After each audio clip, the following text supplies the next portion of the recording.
Bueno, ya son las 17 horas, así que vamos a tomarnos unos minutitos en primer lugar para presentar a nuestro disertante.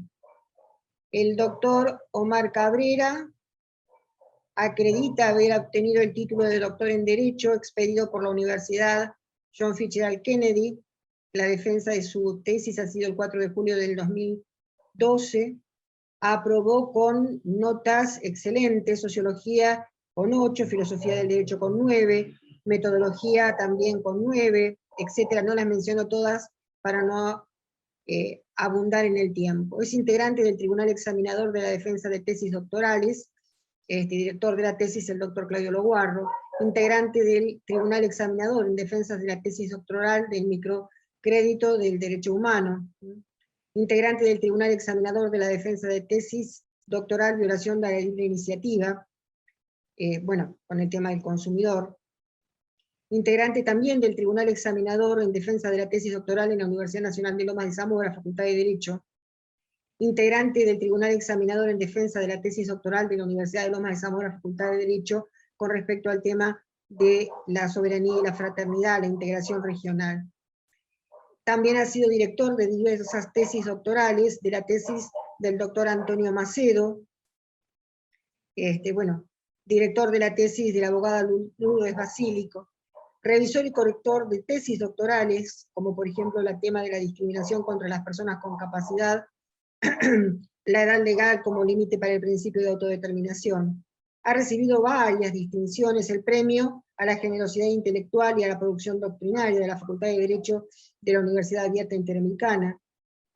Libros publicados: el libro de regulación de los contratos en su parte especial de ediciones jurídicas, teoría de los contratos también de ediciones jurídicas, el libro Contratos en el Nuevo Código también de ediciones jurídicas, Contratos en especial de ediciones Oslo, el libro Contratos civiles y comerciales desde una perspectiva integrativista de ediciones Oslo, Contratos, elementos y generalidades de la misma edición. Ha participado en distintas investigaciones como director de investigación del estudio de las implicancias económicas de la contaminación de cuencas hídricas, contaminación ambiental y derechos humanos. Tiene el cargo de director designado por el rectorado de la Universidad Abierta Interamericana de la Diplomatura en Contrato. Ha publicado diversos artículos, además de los libros, la revista La Hoja Federal, en octubre del año 2003, La Causa de los Contratos, en la Universidad John Fitzgerald Kennedy, Los Principios Jurídicos, J&J Editores. Ha realizado también análisis de actividad contractual en el derecho comparado, las demoras en salidas de vuelos, comentario al fallo, Ratero Nadia contra Aerolíneas Argentinas, la revista de Derechos Reales en Anuario, el director Pablo María, Fideicomiso, tomo 6, ha dado diversas conferencias y cursos, conferencia en cuestiones de responsabilidad en espectáculos públicos, ha sido disertante en las jornadas de análisis del proyecto de reforma del Código Civil y Comercial, director y programador de la Diplomatura en Nueva Regulación de Contratos en el Código Civil y Comercial, moderador en las 5ª jornadas profesionales del sector inmobiliario, diserción también en el tema de boleto de compraventa en el Colegio de Abogados de Villa Dolores, disertante de análisis económico del derecho en el Colegio de Abogados de Avellaneda Lanús, esto nos consta, expositor como integrante del tribunal junto con otros abogados en la Universidad Kennedy, conferencia y primer encuentro de actualización en aspectos legales de violencia y sus manifestaciones. Además, por supuesto, la actuación profesional que realiza, es asesor jurídico del Bloque de Acción de la República de la Legislatura de la Ciudad Autónoma de Buenos Aires, asesor jurídico del Bloque Demócrata de la Legislatura también de la Ciudad Autónoma de Buenos Aires. Carrera docente: profesor por concurso en contratos civiles y comerciales de la Facultad de Derecho de la Universidad de Buenos Aires, profesor de teoría de los contratos en la Universidad Kennedy, profesor de contratos también de la Universidad Kennedy, profesor de teoría del derecho en la Universidad Kennedy, profesor por concurso de contratos civiles y comerciales en la cátedra de Alterini, profesor de la cátedra de introducción al derecho en la Universidad Católica de Salta, profesor de la cátedra de Derecho Laboral en la Universidad KS, profesor de la cátedra de Filosofía del Derecho en la Universidad del Museo, profesor en muchísimas altas casas de estudio, profesor asociado, profesor de la cátedra de Métodos y Técnicas etcétera. No los menciono todos porque realmente el currículum del doctor es Doctora, ¿cómo le va? Perdón que la interrumpa. ¿Cómo le va, doctora? ¿Cómo anda? ¿Cómo le va, doctor? Estoy hablando de su currículum. No, me doy cuenta y estoy viendo que usted va por la página 3 y son 36. Estaríamos toda la tarde acá. No, voy a resumirlo. Mire, profesor, yo a usted lo conozco y por lo tanto le voy a pedir que me dé 2 minutos más y después lo dejo hablar a usted. Pero yo voy a seguir hablando de... Adelante. No es necesario que le pido que someta al tedio de escuchar todas estas cosas al grueso de abogados que nos están visitando, pero adelante, pero... Usted se calla y yo sigo. Bueno, me callo. Les digo a todos, esto que acaban de escuchar es la historia de mi vida con las mujeres. Siempre termina así, callate, usted se calla. Así que me callo y adelante. Se calla. Gracias. Bien.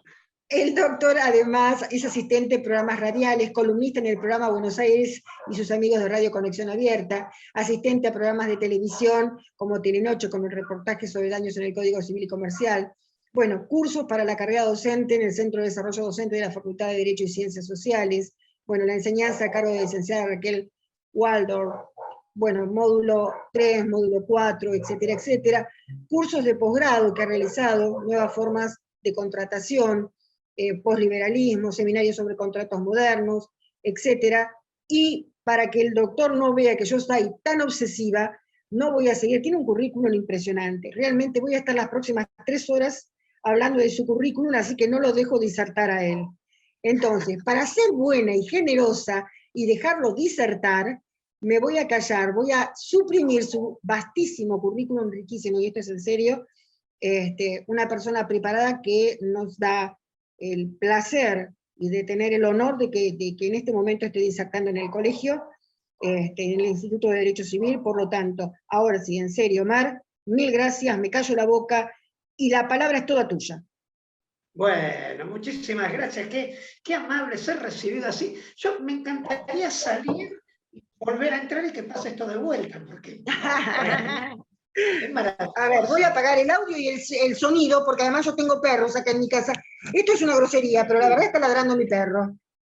Ser recibido por los colegas, por los abogados, y aparte el reconocimiento al colegio, porque si bien el colegio tiene la delegación del Estado y tiene en sus manos el gobierno de la matrícula, que el gobierno haga estas cosas, que aparte de este gobierno de la matrícula, abra este juego y traiga estas charlas y haga estas situaciones, cree esto para los matriculados, realmente habla de una conducción preocupada por la formación y desvelada, porque vaya sedimentando el conocimiento y podamos charlar, y como he sido convocado, podamos charlar cosas de todos los días y hoy hablar de la pandemia, específicamente de los contratos, pero los contratos en pandemia, ver un poco qué está pasando en el mundo y qué pasa con nosotros, y después sobre el final charlar un poquito, preguntas no, porque no tengo, sino opiniones. Sí, quiero decir algo que no se dan en las charlas del colegio, que hoy tenemos la fortuna, porque me lo ha permitido el colegio. El colegio, lo que tiene el colegio, que es como mi madre, ¿vio? No me dice a nada que no, siempre me dice a todo que sí. Entonces hoy tenemos la posibilidad de tener la frescura de algunos estudiantes que en poco tiempo van a ser abogados y abogadas, y la verdad que es un gusto enorme, es un bálsamo, es un placer, y en el fondo también es un honor, porque uno se pone a prueba frente a aquellos que son los que van a tomar la posta nuestra en el futuro. Diría Alterini que era malo, los que se van a quedar con todo, también puede ser, pero son los que vienen ahí atrás. Y la verdad que es un placer tenerlos, y es que se sumen a los abogados, que vean un poco qué es esto de los colegios y qué charlamos acá y cuál es la diferencia con estas charlas que suelen tener en la universidad. ¿Dónde cambia la cosa? No cambia tanto, realmente.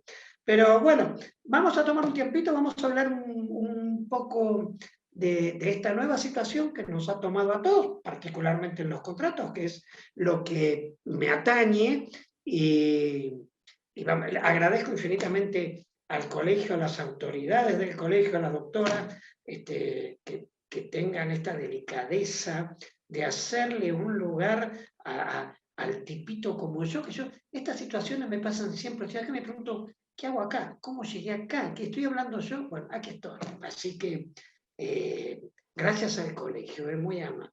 Hablemos un poco del tema de la pandemia. Contextualicemos. Es decir, el año pasado, el 2020, le deparó a la humanidad, son 5 y 10. Claro, una horita y después charlamos nosotros.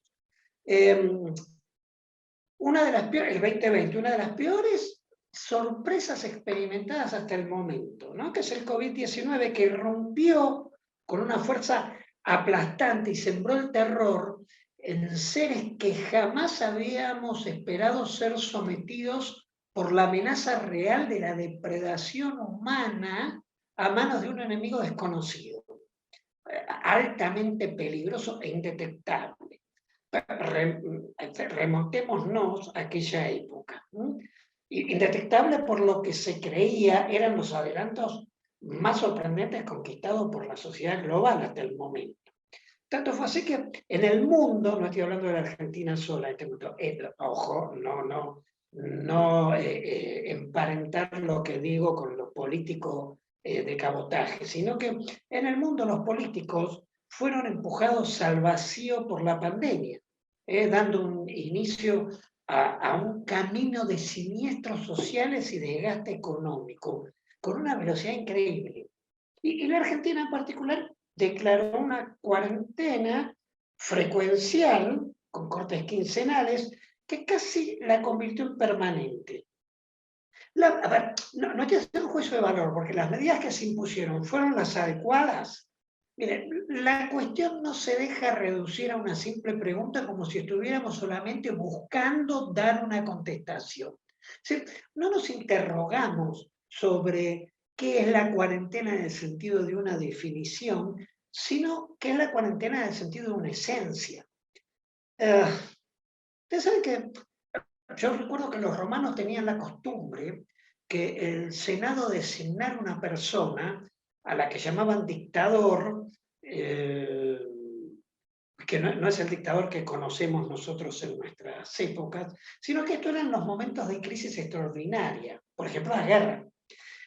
En rigor de verdad, esta resolución se basaba en una razón tácita dominada por la convicción que los gobernantes ordinarios no gozaban de capacidades para afrontar situaciones que rompieran la regularidad de la vida romana. O sea, el dictador adquiría poderes extraordinarios, obviamente con el fin de paliar la coyuntura. Su gestión era temporaria. Terminadas todas estas dificultades que habían dado lugar a este ungimiento, el mismo órgano que lo había investido solicitaba el retiro de este conductor excepcional y la vida romana volvía a la normalidad. Atendiendo a los hechos históricos, el valor de las disposiciones autoprotectivas de la cultura latina en cuanto a reconocer debilidades y fortalezas propias, los condujeron a crear el imperio más impresionante que la humanidad haya experimentado. Ustedes fíjense que la caída del imperio romano duró del siglo V después de Cristo al siglo XV, 10 siglos para caer. Imagínense, una cosa enorme. Por estas situaciones y muchísimas otras es que se mantuvieron las costumbres actuales hoy, contrastan absolutamente con aquel esquema, totalmente. Hoy nosotros creemos que las personas que nos dirigen pueden dirigirnos en todo momento, están capacitados para todo. Y el mundo ha mostrado muchas veces, y en pandemia, que esto no es así, que los romanos en ese punto tenían razón. Miren, si esto será cierto, que Hugo Marcuse escribió alguna vez la dominación de la naturaleza, y acá aparece el COVID, siempre ha implicado políticamente la dominación de uno sobre otro. Y esto es cierto, también esto nosotros lo hemos visto, acá aparece nítidamente la globalización, no ya como como tema económico específico, sino como un sistema de dominación. Entonces, ¿qué quiero decir? La globalización como un sistema donde existen globalizadores y globalizados. Es decir, más allá de la economía y la vara y a dónde llegamos y todos tendiendo hacia el desarrollo, la vida contractual, tendiendo a los negocios, en el fondo esto es más de lo mismo, no nos engañemos. Entre todos los efectos y consecuencias de las medidas tomadas por el gobierno en la Argentina, específicamente, sin hacer un juicio de valor, como les decía recién, los contratos dejaron de cumplirse. Con la cuarentena, el giro de los contratos primero se lentificó, pero no tanto, sino que hasta absurdamente se paró de golpe. El universo se paralizó, el tiempo se detuvo, la economía se estancó. La enorme mayoría de los obligados en un contrato quería cumplir, necesitaba cumplir. Sin embargo, el país no se lo permitió. Obviamente por una cuarentena, por el cuidado, por lo que sea, pero no pudieron cumplir. De alguna manera, con el diario del lunes, esto apareció después como una incongruencia. Bueno, sea o no, esta es la otra pandemia. Los contratos no se cumplieron por meses, 8 meses en realidad. Pero cuidado, tengan en cuenta lo siguiente, queridos colegas, amigos, no se cumplieron, pero no hubo incumplidores. Los obligados deseaban, requerían cumplir, requerían honrar sus compromisos. No podían, obviamente, no se los dejaban. Dentro de este caos, la mitad de los jueces se empezaron a preguntar si lo más apropiado era aplicar la vieja y conocida nuestra por los argentinos teoría de la imprevisión contractual, mientras la otra mitad entendía que esta utilización era contraria a derecho. Y todavía hoy, en aquello que no ha terminado, se siguen preguntando lo mismo. Sí. Pero, a ver, ¿cómo llegamos a esto? ¿Qué son estos de los nuevos vínculos? Con COVID o sin COVID, las relaciones contractuales cambiaron. Esto es de manera irreversible. Y esta situación no solo va a sostenerse en el futuro, sino que todo indica que va a acentuarse. Es decir, esta pandemia, que es la primera del siglo XXI, y hacemos votos para que sea la última, Dios quiera, es diferente a cualquier otra que se haya verificado en el pasado. Entre varias cosas, porque tomó al globo en medio de una revolución tecnológica que en última instancia tenemos que agradecer, ¿no? Nos salvó de muchísimas circunstancias que hubiesen sido nocivas de no haber tenido esta posibilidad de comunicarnos. Ahora, las nuevas relaciones cincelan a los contratos a su gusto y provecho. Ojo con nosotros, que nosotros venimos a la saga, cuidado con esto. Los hechos son testarudos, la cosa sucedió. A decir verdad, la transformación convencional no es causa, sino es consecuencia de la metamorfosis con que el ataque viral sometió al planeta. Sacudió a las sociedades y no les dio tiempo de transición. La sumió en una modernísima red de interacciones en tiempo real en todos los ámbitos de la vinculación humana. Hay una nota en The Economist que arriesgó una proyección propia sobre la irrupción del futuro en este presente tan incierto de los contratos, de la vida, del cambio de la vida de los seres humanos, de las vidas sociales, pero de los contratos en particular. Y toma en cuenta el espíritu gregario constitutivo de la naturaleza humana. Eso que estamos obligados a estar con el otro, nos obliga a socializar, de manera que no concebimos como humanos hoy la idea de la vida sin el otro. Es más, en el mismo derecho, esto aparece como el intervitrio, el tener que estar con el otro, como para tener al ser humano, como tener al ser social, como un centro de imputación de normas. No obstante, la pandemia nos ha disciplinado en el tipo de contacto, en todo. el afecto familiar, el afecto amistoso, tanto como la cordialidad profesional o laboral, se trasladó, fíjense los argentinos, del beso y el abrazo, por eso me salgo un poco de economy, porque vean, nosotros somos un poco más afectuosos, del abrazo y del beso que les decía, un golpe de puño o de codo, con la misma sonrisa de siempre, pero ahora buen resguardo atrás de un barbijo. Pero dado esto, las ocupaciones y las obligaciones diarias se reconvierten de lo físico al trabajo en línea. Las casas como esta se vuelven de alguna manera inteligentes, porque a la vez son hogar, oficina, aula, en una multiplicidad de dimensiones que dividen lo indiviso.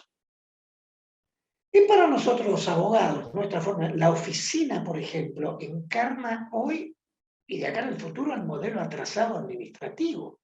Mientras la circulación de bienes y servicios que se hace a través de los contratos, hoy se hace a través de los contratos, pero por otra vía que es la web, con una creciente expansión de asistentes digitales que mejoran el trabajo mecánico de la era que se está terminando. Fíjense que la productividad que enmarca a los contratos no depende de un mapa de rendimientos, ¿no? Con encargados de planta que vigilan al obrero. Ahora hay plataformas que reportan resultados como medidas para la toma de decisión empresarial. Da lo mismo que el personal adecuado resida ahora en la misma ciudad o en cualquier lugar del país o en el extranjero. El empleado más eficiente o el más prestigioso puede estar a la mano. Las universidades toman a alguien que hable en cualquier lugar del globo en tiempo real. Todo es virtual. Todo lo que pasa en los contratos y lo cotidiano es virtual. El arte, el cine, el gimnasio, la capacitación, la terapia psicológica, las presentaciones de productos, las campañas publicitarias, las firmas de contratos de todo tipo, las escribanías, la relación con los bancos, la compra remota y las entregas a domicilio. La red de interacciones en la web es infinita e incalculable y sucedió. Y nosotros qué hicimos, nosotros fuimos atrás. No la cambiamos nosotros esta vez. Nos cambió a nosotros. La empresa tradicional va muriendo. Los nuevos emprendedores, que por algo son jovencitos y no como antes los más grandecitos, ahora es al revés, entienden que y los empresarios nuevos y los abogados contractualistas como consultores de empresas saben que tienen que decir que la inversión más importante de la empresa, continua y constante, se tiene que efectuar en el campo de la tecnología, más allá de los objetos de producción y comercialización. E incluso para aportar a esto. Fíjense lo que les decía, que justamente veíamos en estos días que una planta de cerveza, aquí nomás aquí en el sur, aquí en Quilmes, la Quilmes, tiene una planta embotelladora con un ingeniero. Y aparte de esto, la llegada a los mercados es inmediata. Y la proyección de conquista de otros depende cada día más de esta transformación. Si los abogados tenemos que entender esto, ¿eh? Fíjense que todo, hasta la televisión portable, ingresa en un proceso de obsolescencia, porque hay novedosos medios de comunicación masivos en las redes. De paso, déjenme poner entre paréntesis que les agradezco a los que están aquí, que se están sumando a mi canal. Yo también, ahora que soy un youtuber, fíjense que yo también trato de subirme a pesar de la edad que tengo. ¿Por qué? Porque la información, que es lo que mueve el mundo y mueve los contratos, la economía se mueve a través de los contratos, está la información siempre a disposición, signada por el interés de la persona y detectada por el propio sistema, que está siempre vigilante y atento a la navegación. El conocimiento se ha democratizado más de lo que estaba, y las contrataciones también. A ver, la producción. Un individuo frente a un ordenador puede manejar una planta de embotellado o de pintado, o de ensamblaje de piezas, donde antes se precisaban decenas o cientos de operarios. El sistema híbrido revoluciona la educación en todos los niveles, donde pasa algo. Ojo, hay una consecuencia en esto. La acumulación de datos es desechada para siempre. Ya, fíjense cómo cambia la educación con esto. Y uno se tiene que dar cuenta, ya no es necesario memorizar, sino que sepa dónde buscar. No tiene que saberse el código de memoria, sino dónde ir a buscar, como una guía. Todo, el sistema de consultas médicas. Estoy viendo algún amigo aquí presente que ha necesitado esto y últimamente, y ha encolumnado a profesionales de la salud y pacientes hacia la verificación previa en teleconferencias. Los sanatorios, todas estas contrataciones sobre la salud han mutado. El comercio en línea, donde suceden los grandes contratos y los chiquitos, todo pasa ahí ahora, ha trepado a niveles no imaginados, en la misma proporción que están cerrando para siempre, en algunos casos, los comercios físicos. A ver, los humanos hemos cambiado y los próximos contratos van a cambiar de objetos o van a incorporar otros objetos. Las preocupaciones y las ocupaciones se focalizan, por ejemplo, hoy humanas, y veamos a los jóvenes, en el cambio climático, en la ecología, en la protección de los animales, en las aguas, en la contaminación, en la comida orgánica. Todo eso en paralelo al renacimiento de metas personales de otro tipo, la salud, la espiritualidad, el tipo de trabajo, el dinero, la revalorización del tiempo y el espacio. Es decir, ir a trabajar o ir a estudiar y pasarse una hora en embotellamientos antes de llegar, esto se va poniendo en la antigüedad. Esto es una oportunidad inédita que transforma los pensamientos y los comportamientos, y yo quiero verlo de esta manera, por ahí porque quiero seguir siendo contractualista, y quiero ver esta parte, quiero ver este segmento de esta carretera. Así que muchas, si no todas, las relaciones que hablábamos se materializan jurídicamente a través de los contratos. Todo, casi todo lo que les acabo de decir, todo tiene que ver con los contratos. Y el nuevo mundo tiene que generar necesariamente otras formas de vínculos convencionales, contractuales, que respondan a la red relacional que plantea la vida post-pandemia. No solamente la pandemia, pensemos ya en la vida post-pandemia. Esto parece que llegó para quedarse. A ver, veamos el aspecto jurídico de esto. ¿Me siguen? ¿Están conmigo? Sí, bueno, ahí está. Yo no veía. Igual si están pensando en otra cosa. A ver, ¿qué es cuál es la transformación jurídica? Miren, para nosotros, para el mundo, pero hablemos de nosotros, para los argentinos, parece ser que la emergencia y el derecho no son compatibles. Aunque el proceso civilizatorio es un devenir constante de fenómenos diversos y muchas veces imprevistos, todo ello dentro de una cierta regularidad que podría hacerlos predecibles o mínimamente imaginables dentro del Estado de Derecho, con capacidad para crear e implementar medidas que den cobijo a circunstancias de imposible previsión. De esta manera puede percibirse el grado de madurez de un sistema jurídico. Cuando los mecanismos sociales se mueven al ritmo programado, la paz como valor y como valor jurídico inunda la locura de la cotidianeidad.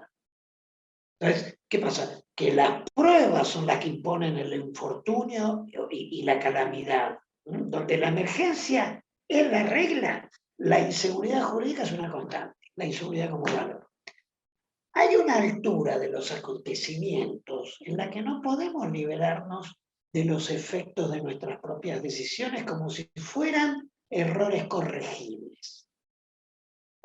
Las reacciones urgentes no tienen por qué ser apresuradas. En el Estado de Derecho, el apresuramiento y la prontitud no son sinónimos. La celeridad normativa no reconoce o no debiera reconocer como enemigos a la mesura, al respeto de los principios jurídicos básicos. Ustedes saben que, volvamos un segundo a los romanos, ¿no? Eso, habían acuñado una máxima que era, necesitan non legem habet, que es un proverbio que más o menos se traduce como la necesidad no tiene ley. Lo que decía recién, la urgencia y el derecho no son compatibles. La necesidad no tiene ley. Con fervor, hoy que estamos en este colegio de abogados, todas las personas de derechos, todo incluso los abogados y los estudiantes que están hoy presentes, tenemos el deber de desmentir estos principios. El derecho no se despoja de su rol regulador social de los avatares que se producen por la ocurrencia de acontecimientos inesperados y gravosos. ¿Por qué? Porque la emergencia, queridos colegas, deshace las defensas jurídicas de la persona, aquellas que se activan naturalmente en un Estado de Derecho y las hacen vulnerables a sufrir daños físicos y daños morales.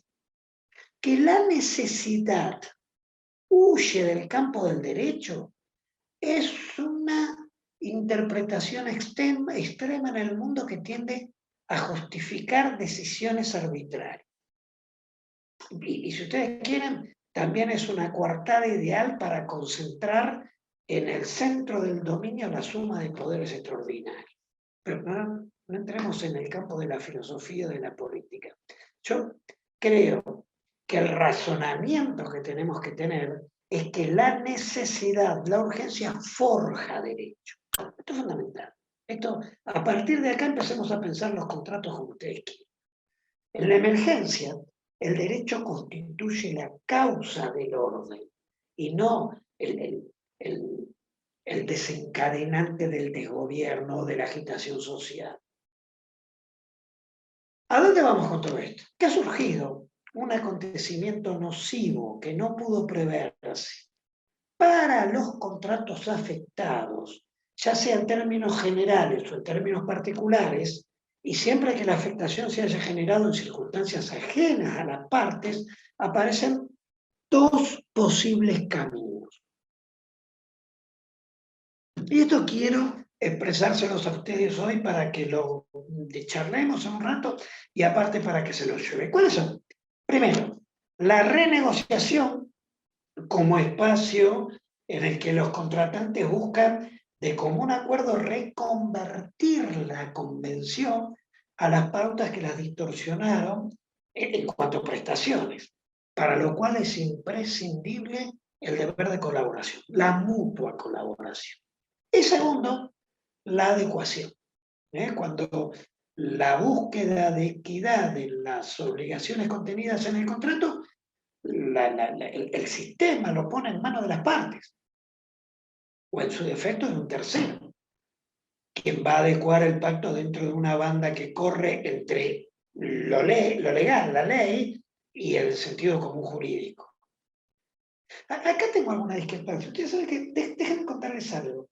Ustedes saben que la doctora Garrido, contractualista, una amiga, la hija del gran contractualista Garrido, que al que leyéramos nosotros cuando éramos estudiantes, hace pie sobre una opinión de la doctora Noemí Nicolau, una santafesina contractualista, creo yo que es de lo mejor. Ustedes saben que la doctora Nicolau, en el año 2002, refiriéndose al problema del 2001, a la explosión económica, ella decía, un año después, que más o menos, si la buscan la van a encontrar textualmente, que esto lo escribió después en un libro bastante interesante, que era El derecho contractual en emergencia, que ante la situación que había atravesado la Argentina, era innegable que el país, porque después los efectos continuaron durante años en los contratos, que el país se encontraba en un estado de necesidad, porque había inminencia de un mal grave, ¿no?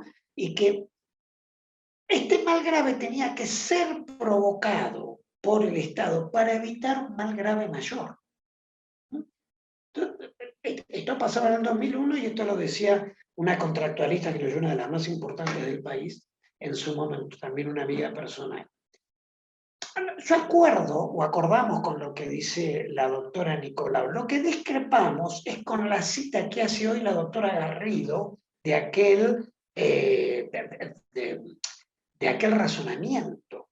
Porque la época en que se sitúa el criterio Nicolau deviene de la crisis económica del 2001 en Argentina, producto del desmanejo de la economía, del país, del mundo, de los gobiernos, de lo que sea. En el 2020, el año pasado, la crisis no se originó en el ámbito económico, sino que la economía acusó el impacto de algo que no tenía que ver con la economía, que fue la pandemia, y que le pegó en la línea de flotación, aunque en rigor de verdad no llegó a hundirla completamente, ¿no? Pero, a ver, si ponemos esto que la doctora Nicolau la dice, lo traemos aquí como propone la doctora Garrido, pensando que el conflicto es el mismo, lo que nos ha pasado con el Rodrigazo, o Herman González después, o el 2001, pensando que es lo mismo, estamos cometiendo un error gravísimo. En el 2020, cito, la crisis no se origina en el ámbito económico. ¿Por qué? Porque si hacemos eso, no habría adecuación de los contratos, sino imposición de soluciones que están alejadas de los deseos de las partes. Que después de todo las partes ingresan al ámbito contractual con el fin de realizar sus intereses como mejor les plazca, como quieran, siempre que se mantengan en el ámbito de la legalidad, ¿no? Entonces, el recurso aceptable es que los contratantes trabajen sobre la reformulación que amerite el pacto, lo que decíamos antes, la renegociación. O en todo caso, ellos mismos busquen la ayuda de un tercero componedor que aporte conocimiento jurídico contable, en Podinser, ahí estamos nosotros, ahí este colegio tiene mucho que ofrecer. Si no conocen, aquí el colegio les va a ofrecer quienes puedan prestar ese servicio, para insertar este convenio en el esquema de emergencia. Esto es adecuación. La voluntad de los celebrantes adecuadas a las nuevas reglas de juego socioeconómicas. El Estado de Derecho, creo yo, se afirma en los principios republicanos y el respeto a la división de poderes, desde donde puede edificarse y puede fundarse el principio de legalidad y el afianzamiento de los valores jurídicos autónomos. ¿Qué necesitan las partes? Seguridad, paz y solidaridad. Porque cualquier otra situación emanaría de un Estado rector o de un Estado de policía, con la exacerbación de los valores heterónomos. Donde, ¿qué pasa? Cuando viene el juez, ¿qué sucede? El juez con su poder impone un orden y exige colaboración. Y resulta que las partes tienen que ir a cumplir las prestaciones que lo habían hecho con respecto a su propia voluntad, emanando de la libertad, la igualdad y la justicia, ahora por el imperio. Es decir, ahora están colaborando. Es decir, colaborarían en el sentido que van a producir la conducta de la prestación como si fuesen a pagar un impuesto, que es la colaboración heterónoma. Y esto está fuera de toda lógica contractual. La doctrina tradicional enarbola una falacia que hoy no encuentra espacio practicable en el entramado jurídico contractual. Y es que un contrato subvertido por un acontecimiento ajeno a él, con imposibilidad de previsión en la celebración, se va a solucionar maximizando racionalmente la utilidad. ¿Qué es esto? Que esto va a consistir en imputar el riesgo a aquel que lo pueda absorber. Esto es absolutamente injusto. Es decir, para esta concepción, el derecho actúa como fundamento del negocio. Por lo tanto, tiene que hacerse, teóricamente, si esto es así, un remedio paralelo a los intereses de la parte. E inevitablemente surge la pregunta, ¿quién va a imponer esa solución? El juez. Sea cual fuese la resolución, es evidente que en ese caso se priva el contrato de la carga subjetiva que encarna su vida, su finalidad. Es decir, aplicando una resolución que por imposición despoja el convenio de la voluntad de las partes, cosa que constituye la piedra basal de la actividad contractual. El derecho contractual no puede arrogarse para sí la tarea de reconstrucción del contrato perfecto, como si fuese orden público. Esto es supletoriedad. Acá está lo que las partes le place y quieren lograr. Y no se pueden imputar consecuencias a través de normas de orden público, o peor, de criterios judiciales, alejados de la causa final convencional, que es patrimonio exclusivo de los celebrantes.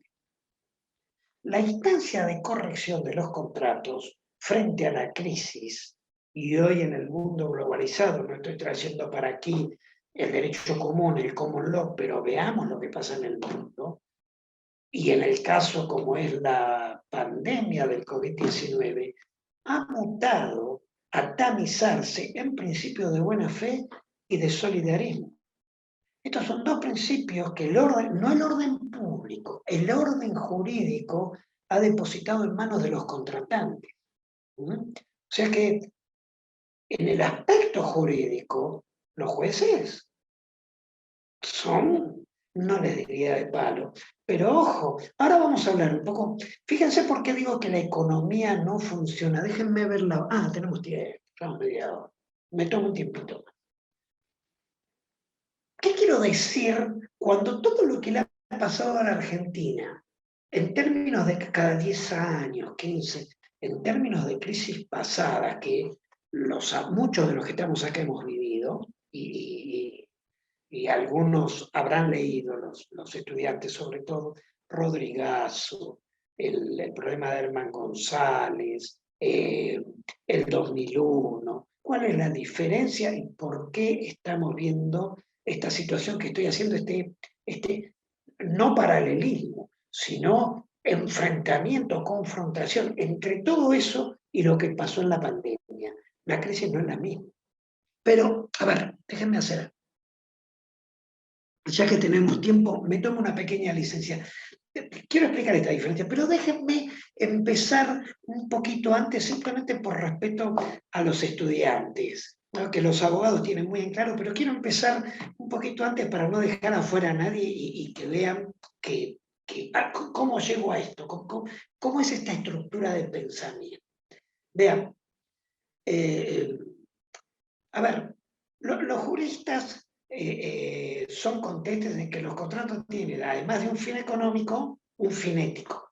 Es decir, el fin económico es innegable, es incontratable. Es decir, porque la economía se mueve a través de los contratos. Es decir, el contrato es negocio. A los chicos, la gente en la universidad lo estudia como contenido patrimonial. Bien, es eso. Es el rasgo distintivo del contrato con respecto al resto de las convenciones. Configura el trasfondo que le da sentido a la figura. Este es el económico. El segundo, el de los principios, tampoco se puede objetar su existencia, que es en materia de indagación determinar el espacio en el cual se aloja la ética contractual, la economía y la ética. La tradición jurídica más rígida entiende que la ética pertenece como principio a la sociedad, lo cual es un error. Por esa razón, la misma sociedad entonces es la que debe imponer la moralidad a cada acuerdo. Si esto es cierto, la comunidad se transforma en el ente rector de los pactos celebrados, de los contratos. Y a los jueces los convierte en preceptores, en celadores de la conducta de las partes. Y ahí van a parar. La moral es social, pero la ética, y funciona como una nube, como un valor puro, que nosotros nos permite bajar criterios de legalidad y ilegalidad, de lo legítimo y lo ilegítimo, de lo bueno y lo malo. Pero lo ético es conductual y es individual, pertenece a cada uno de nosotros, es nuestra conducta. Los jueces no pueden decirnos qué es lo ético. El solidarismo contractual sostiene una perspectiva filosófica diametralmente opuesta. Las personas son las que definimos nuestra propia ética. No nos ponen bajo sospecha en una crisis. No tenemos que ir a buscar al dictador. Es decir, la ética en derecho y el derecho contractual como plasmando los comportamientos intersubjetivos. Porque la moral para los comportamientos subjetivos que no afectan al otro, fantástico, pero cuando es entre sujetos, obviamente el sujeto capaz puede definir cuál es el entramado de su propia ética conductual. Los celebrantes son los productores y los jueces de sus propias acciones. Esto es lo que conocemos nosotros como la teoría de los actos propios, que tanto hemos estudiado. Los magistrados solo aparecen en el convenio frente a los efectos de hechos ilícitos, en todo caso ilegítimos. De tal manera que entonces sí, la parte culpable cargue con la responsabilidad que le cabe. Fantástico. Pero menos injerencia tienen los jueces para ingresar en un contrato, para reformularlo, cuando las partes vienen cumpliendo regularmente las prestaciones a su cargo o se disponen a hacerlo. Hasta el momento en que el pacto es atacado por elementos exógenos, en este caso una pandemia. Si viene el juez y dice, no, miren, esto para que esto esté bien y en esta sociedad de ahora en más usted va a cumplir esto y usted va a hacer lo otro, y más, eso no es una adecuación, queridos colegas, eso es una sanción, que para eso está el juez. Peleamos a Kelsen y quedémonos allí si queremos. Es decir, necesitamos herramientas necesarias para adecuar. Y es más, yo estoy hablando de los jueces, pero esto también está en nuestra ley. Fíjense, si cuando vayan a la ley, al Código Civil y Comercial, vamos a leer varias cosas, pero fíjense el 1641, que si alguno tiene un código por ahí, le pido que me corrija en esta barbaridad que voy a hacer en esta charla, que es citar de memoria. Pero en 1641, la transacción es un contrato, aparte de ser una manera de culminar las obligaciones, allá en el 724 en adelante. Pero en el 1641 dice, la transacción es un contrato por el cual las partes que quieren evitar un juicio o ponerle fin a un juicio, se hacen concesiones recíprocas y de esta manera extinguen las obligaciones dudosas, litigiosas o las transforman. Las partes, esto lo está diciendo el legislador, no el juez. Y fíjense otra cosa, el 959, rector para nosotros, por favor, verifiquen lo que digo, dice que el contrato es válido, el contrato celebrado válidamente, es obligatorio para las partes. Bien, principio contractual. Pero si lo siguen leyendo va a decir que el contrato puede ser cambiado, mutado, modificado o extinguido por acuerdo de partes, en los supuestos que la ley le ordene. Puede ser, dice la ley, dice el legislador, puede ser modificado o extinguido por acuerdo de partes. ¿Qué significa esto? Esto se muestra, interpretando la ley, que el interés del legislador, el interés de nuestra sociedad, el interés legal, es excluir al juez de circunstancias jurídicas semejantes, no dejarlo entrar. Obliga a las partes a sumergirse simultáneamente en los dos principios que estoy planteando, la renegociación y la adecuación.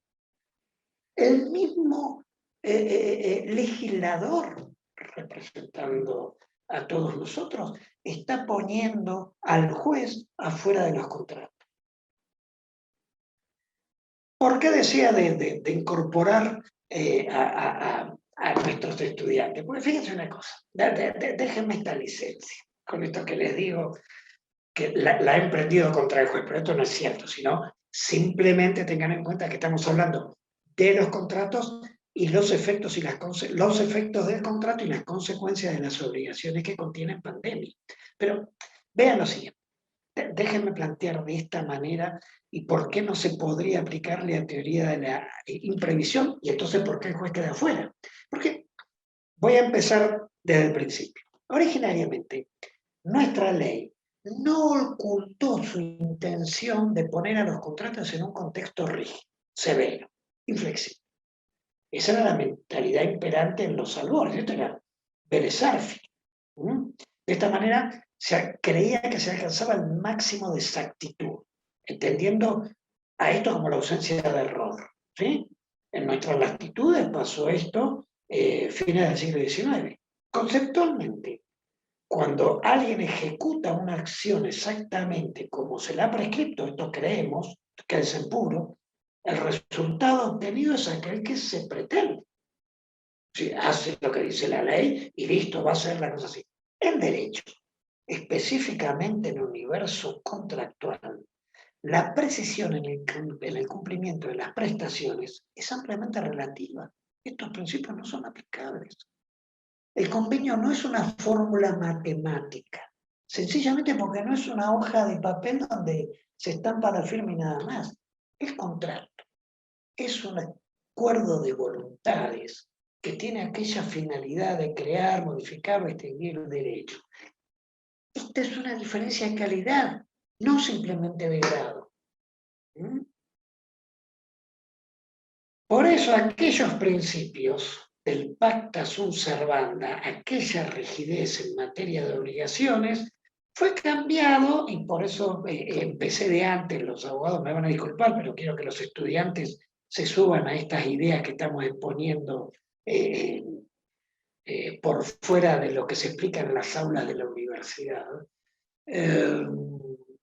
Ha aparecido otro tipo de principios y otra manera de pensarlo que tienen que ver con los argentinos sobre todo, y esto se dio a mitad del siglo pasado con la aplicación del rebus sic stantibus, que es una conjunción, decimos siempre, de voces latinas que significa que las cosas permanezcan como eran, de igual modo.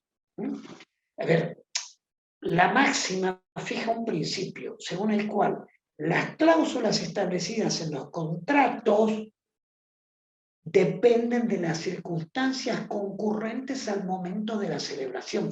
Hay una diferencia con lo que se ve en la sauna un poco más profunda. ¿Por qué? Porque cualquier alteración sustancial de estas puede dar lugar a la modificación de las estipulaciones primarias. Este rebus sostiene los principios generales de buena fe, que no se habían reconocido. La buena fe entra en el 1198, en el año 1968. Vélez no la había reconocido, no la incorporó, la descartó adrede. El justo equilibrio de las prestaciones. Por eso tampoco había traído el vicio de lesión, que también entra el mismo año, en 1968. ¿Sí? ¿Qué quiero decir con esto? Que más allá de lo que leemos en los libros, filosóficamente el rebus viene a modular la rigidez formalista del cumplimiento contractual frente a las nuevas situaciones sobrevinientes que pueden variar la base económica del contrato y romper el equilibrio originario de la cuantía de las prestaciones recíprocas. Esta cláusula implícita se presenta como la corrección puesta en manos del juez a la desproporción en las prestaciones económicas. Cuando la variación de las circunstancias contractuales soporta en caso de una extraordinaria transformación en el entorno económico, entonces el juez viene a arreglar las cosas. va a traer equilibrio. La causa es invocada por el juez cuando acontece una alteración económica tal que provoque una desproporción exorbitante y fuera de todo cálculo, obviamente, de las prestaciones que se habían convenido. El contrato es distintivamente una convención económica, es negocio. De allí que la normalidad económica que motiva el reclamo va a suceder entre el momento de la celebración de la perfección del pacto y la consumación de las obligaciones que contiene. Entonces, vean lo siguiente. Ahora sí, ya el tema. La teoría de la imprevisión se ejecuta o se toma o se evalúa frente a un hecho económico extraordinario e imprevisible. ¿Por qué? Porque se rompe la sinalgia, el sinalagma, el equilibrio de la cuantía de las prestaciones. Ese contenido económico, que está definido por el objeto, distingue al contrato de cualquier otro tipo de convenio. En esa razón, los acontecimientos de inestabilidad y de crisis puramente económica pueden ir al pacto, de tal manera que las prestaciones pasen de un estado de imposible cumplimiento a que el juez las pueda poner de vuelta en camino, obligando a las partes a cumplir de acuerdo a las nuevas cuantías. Esto sucede simplemente cuando las obligaciones alcanzan una excesiva onerosidad sobreviniente, cuya magnitud desnaturaliza el equilibrio, el sin alarma de las contraprestaciones, que necesariamente se tienen que guardar.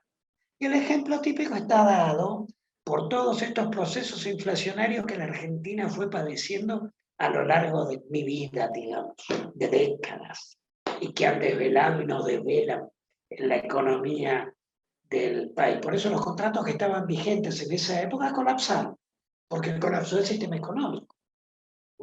Y esa, insisto, esa variabilidad es la que condujo a los jueces a buscar vías que restablezcan las paridades prestacionales perdidas, con la finalidad que no se frustre.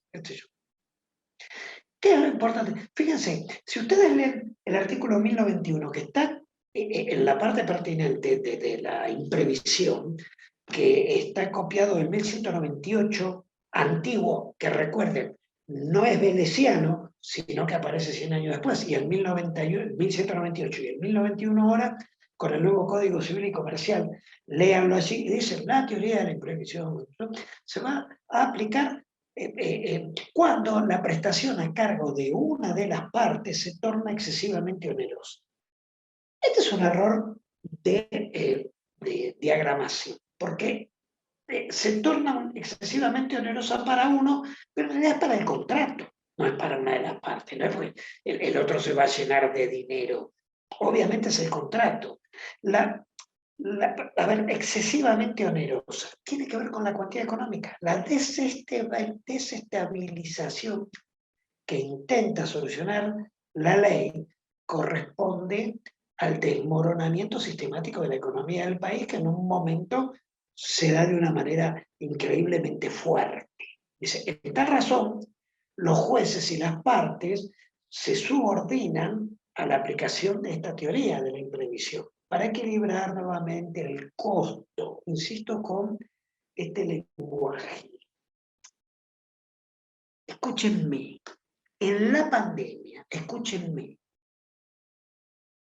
voy a tomar agua para que me escuchen. En la pandemia se instauró una cuarentena obligatoria, buena o mala, eso no es materia nuestra ni lo vamos a juzgar acá. Dije hoy no vamos a buscar esa respuesta, pero se puso a cumplir una cuarentena obligatoria, a la que se adicionaron medidas restrictivas que modificaron de un día para otro la vida conocida hasta ese momento. En ese marco, los contratos dejaron de cumplirse. No por conflictos económicos generales, sino simplemente por la paralización ordenada que ordenaba el Estado. No existió un desfasaje económico como los argentinos vimos toda la vida. y como lo exige la teoría de la imprevisión para operar, sino que por el contrario, los precios se congelaron. Es más, se prohibió el aumento hasta de los cánones locativos. Fíjense que el 1 de julio del 2020, plena pandemia, plena cuarentena, ve la luz la ley, no el decreto, la ley del Congreso, la 27551, que congela y los pone en negociación anual y se prohíbe que los desalojos y congela el valor que es un indicativo, un fusible de la economía de las locaciones, de los alquileres. O sea que económicamente no pasó nada. Al contrario, no hubo. Es más, si me dejan, ¿qué hora es? 10 minutitos más y cumplo una hora. El dólar se quedó ahí. ¿Cuál fue el problema económico? En este esquema, la teoría de la imprevisión deviene inaplicable, ya que no hay diferencias económicas a debatir, sino incumplimientos contractuales por disposición del Estado, es decir, por personas, afectando a personas que venían cumpliendo y que podían seguir cumpliendo económicamente, pero la cosa pasó por otro lado. La cuantía en pesos de las obligaciones no padeció variación ni modificación alguna. Simplemente se dejaron de pagar los contratos y no por decisión de las partes. Esto, ¿qué digo? Si no es imputable a las partes, no hubo incumplidores. Se dejaron, la primera vez, se dejan de cumplir los contratos y no hay incumplientes. La teoría de la imprevisión exige el proceso inverso. Que un siniestro de índole económica destruya los valores, la cuantía, la economía, el valor monetario de las contraprestaciones que están en el contrato. En este orden de ideas, la denominada teoría de la imprevisión es inaplicable por falta del marco consecuente, imprescindible que le da lugar, que está en la ley. ¿Cuál es? La excesiva onerosidad sobreviniente, cosa que en pandemia no se verificó, no sucedió. Es más, las leyes que vieron la luz, como les decía recién, y no vamos a andar en esto porque no es nuestro problema, pero la 27551, el decreto 580 del 2020, bueno, etcétera, todo tendió a congelar todo. Todo era, ahí quedamos. A ver, vamos a ir terminando con esto de cuando los jueces nos han llamado, algunos de nosotros en la Cámara, bueno, se puede aplicar en la Cámara, por ejemplo, comercial, en la Cámara Civil, como amigo Curae, nos preguntamos, ¿queremos aplicar la teoría de la imprevisión? Y la pregunta era, ¿dónde está el desfasaje económico? ¿A quién se le fue tan? A nadie. Es más, están haciendo cerrar los negocios, están pasando otras cosas, pero la economía es casi en los últimos años, es la primera vez que vemos que la economía se estabilizó. Entonces, los contratos no se están cumpliendo, pero no por una cuantía onerosa, tamaña, sobreviniente, que no se puede aplicar. Y es más, si me permiten, tampoco se puede aplicar el caso fortuito. ¿Por qué? Porque este también es un tema general, como en ese caso igual al económico, pero el caso fortuito es individual. Cuando se aplica el caso fortuito es porque le está pasando algo a un contrato solamente. Yo te vendí algo y un rayo destruyó eso que te vendí. A ese contrato solo. El caso fortuito no es de aplicación genérica. No se puede hacer en las obligaciones. No nos engañemos. Y aparte hay que tener en cuenta algo, queridos colegas, que cuando alguien va a celebrar un contrato, esto sí es de cómo lo y este tipo de ideas que estamos tirando, ¿no? Cuando alguien celebra un contrato es porque de alguna manera tiene la certeza que económicamente va a pasar de la situación en que se encuentra a una mejora. En mucho o en poco, pero va a mejorar, por eso celebra el contrato. Entonces, no se lo puede obligar porque sí. La norma, toda la norma, la ley y la sentencia como norma, no es la nave, en todo caso, pero mucho menos en la brújula. Es decir, pandemia o no, urgencia o no, emergencia o no, COVID o no, la falta de metas encarna la ausencia de rumbo. En este esquema, ese tema no se puede poner a legislar o poner a los jueces a tomar en sus manos la voluntad de las partes y hacer lo que quieren en un sistema republicano y en un sistema político democrático, con manojos de normas y criterios que en definitiva pueden ser disparatados, inconexos, heterodoxos, porque esa es la otra pandemia. Esa es navegación en la bruma. Renegociación y adecuación, y todo en manos de los abogados, que para eso estamos en este colegio, es lo que necesita nuestra sociedad. Llamar al abogado de la otra parte y sentarse en el estudio, en la oficina o hoy a través de la web a ver qué solución encontramos. No necesitamos al Estado, y el Estado no necesita nuestros problemas, ¿eh? Ya tiene suficiente, ya están abarrotados, ya tienen demasiado. Necesitamos renegociar y adecuar. Y el mismo legislador puso eso en manos de las partes, haciendo lo imposible para dejar al juez afuera. Los procesos económicos terribles a los que las economías subdesarrolladas estamos expuestos, ese es un tema. Pero en pandemia en la Argentina eso no sucedió. Acá hubo incumplimientos por otros motivos, y la teoría de la imprevisión tiene una base exclusivamente económica. El desfasaje está ahí. Entonces, no podemos traer una solución extraña a algo que requiere razonabilidad de parte de aquellos que están realizando sus intereses económicos como quieren hacer, y tienen que readecuarse como más les convenga. Esta es la idea. ¿Sí? Queridos colegas, estoy en una hora justa casi. Fíjense ustedes que el colegio me va a tener que aplaudir en ese sentido. ¿Quién me va a opinar algo? No me pregunten, opinen, por favor. Los estudiantes también, tienen toda la libertad de hacer lo que quieran. Hoy manejo yo, así que...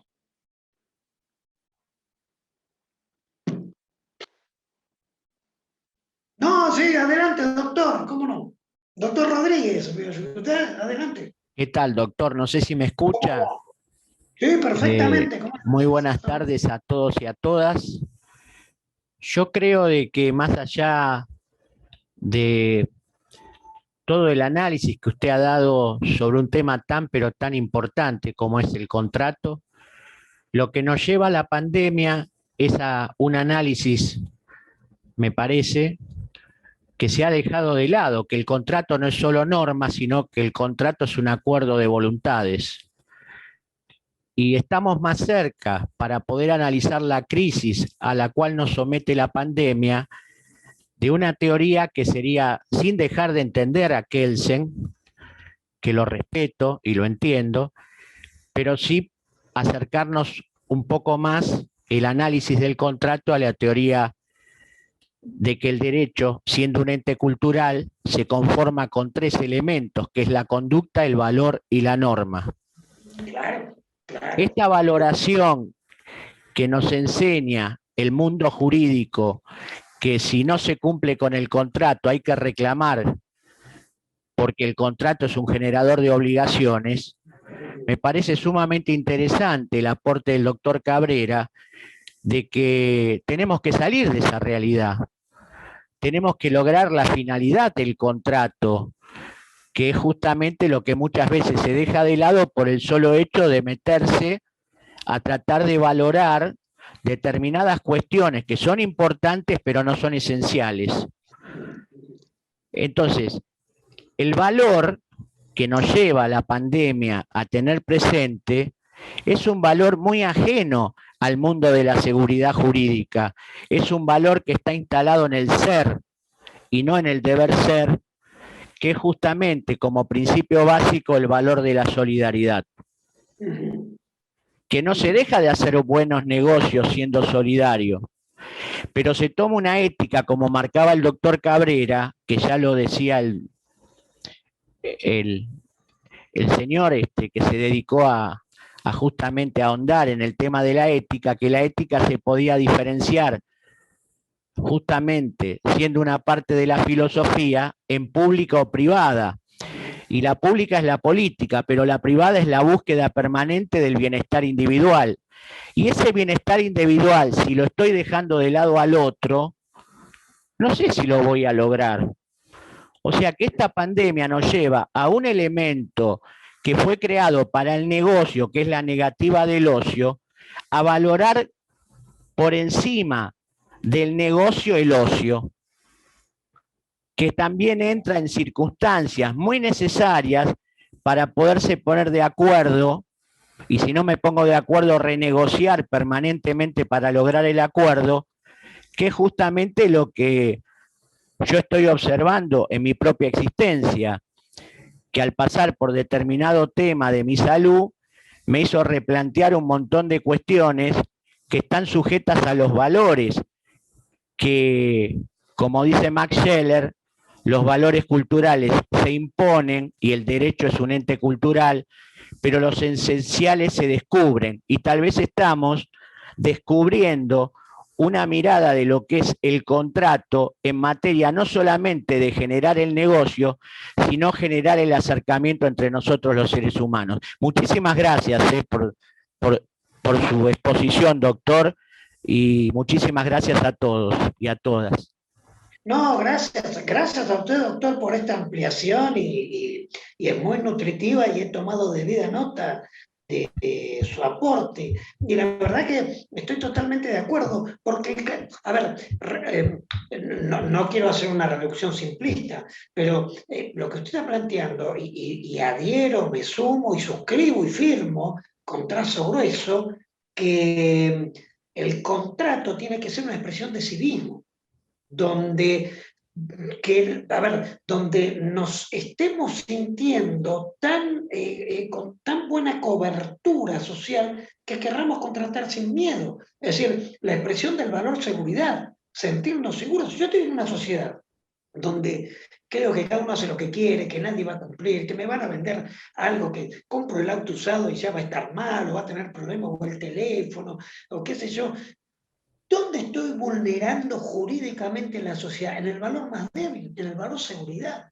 Me siento inseguro, por lo tanto no quiero contratar porque tengo miedo que me van a vender algo que cómo lo arreglo después y a quién le reclamo. Es decir, por eso digo, la cultura del civismo ingresa por el vínculo contractual. Yo estoy absolutamente de acuerdo, más que cualquier otro vínculo, porque, por ejemplo, el vínculo de padres e hijos, el vínculo matrimonial, genera una confianza que el contrato no tiene. ¿Por qué? Porque nosotros, por ejemplo, nos casamos con gente a la que conocemos, pero nosotros podemos contratar con gente a la que desconocemos y generalmente hacemos esto. Entonces, la amplitud del contrato tiene que ser una expresión de civismo necesariamente y tenemos que no solamente reformularla, sino que alimentarla en este sentido. Yo me imagino a los estudiantes que vinieron hoy al colegio de nuestra cuestión y dicen, quiero volver al aula, estos tipos están todos locos. Pero en realidad me alegra tanto que estén escuchando al doctor, no a mí por supuesto, pero sí al doctor Rodríguez y demás, y que vean lo que pasa en los colegios y dónde está la tabla del debate y qué es lo que estamos discutiendo. Estamos muy alejados de las aulas, pero estamos muy metidos en el tema social desde lo que es el pensamiento jurídico. Yo abono absolutamente lo que decía el doctor Rodríguez recién, y se lo agradezco profundamente, y aparte por los conceptos. ¿Alguien más tiene algún aporte yo leo Galaxy allí, no sé quién es, porque leo Galaxy, así que debe ser el señor o la señorita Galaxy. ¿Sí? No voy a interrumpirlo, doctor, como hago siempre. ¿Sabe que siempre para decirle, sabe que después los participantes sigan preguntando o comentando cuestiones. Lo que no me sorprende para nada es la exposición suya, porque usted es brillante. Entonces, lo he escuchado en otras oportunidades, más allá de apreciarlo a nivel humano por buena gente, también eso hay que decirlo, por buena gente, buen tipo, como se usa decir ahora, la claridad de su exposición, lo interesante del tema, lo práctico, lo brillante del tema, no me sorprende para nada, porque quien lo ha escuchado otra vez sabe que eso le corresponde. No digo más nada yo, no hablo más, dejo que pregunten o que comenten los demás. Bueno, yo si quiero, miren, yo les voy a contar algo, ustedes no me van a creer, pero yo en 10 minutos tengo que estar en la Interamericana, en el aula, dando una clase. Y no puedo hacer esperar a mis alumnos así porque ya los estoy haciendo esperar y no me atrevería por el respeto a ustedes y por el respeto a ellos. Entonces yo les voy a proponer lo siguiente, si ustedes quieren, le hacen llegar al colegio los doctores y las doctoras las inquietudes que ustedes quieren al colegio me las hace llegar y yo con todo gusto les voy a dedicar el tiempo, pero para mí el aula es como la iglesia para el Papa, yo tengo que estar ahí, no puedo, me sentiría totalmente en una incertidumbre. Sería mi madre cuando no sabía si la verdulería le cerraba y tenía que ir y decía, no, que me... Bueno, yo estoy en ese nivel de incertidumbre allá en mi Mataderos originario. ¿Sí?